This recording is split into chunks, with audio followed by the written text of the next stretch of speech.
গভীর মনোযোগ। এই মুরব্বি চাচা কি বলছে আপনারা বুঝেন কিনা দেখেন, আমি কিন্তু বুঝি নাই, কয়েকবার শুনছি বুঝি নাই। কোথা থেকে আসে ওরা ভাইরাল হওয়ার জন্য? ওরা হচ্ছে চর্মরোগে আক্রান্ত হয়ে গেছে, আগে চিকিৎসা করতে হবে, তারপরে জামাতের বিরুদ্ধে মুক্তিযোদ্ধারা যুদ্ধ করেছিল, মাননীয় স্পিকার এই কথাটা বাদ দেন।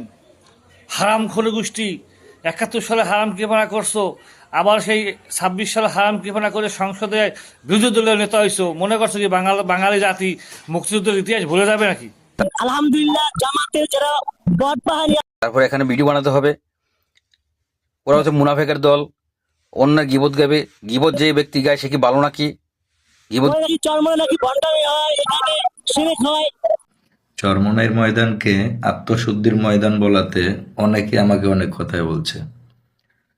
আসলেই ভাই, চরমনের ময়দান একটি আত্মশুদ্ধির ময়দান। গাও বন্ধ করেন, 5 ওয়াক্ত নামাজ পড়েন, দিনের মতো চলেন, মানুষকে দিনে দাওয়াত দেন, তাহলে প্রকৃত মানুষ সালাম আপনার সম্মান করবে।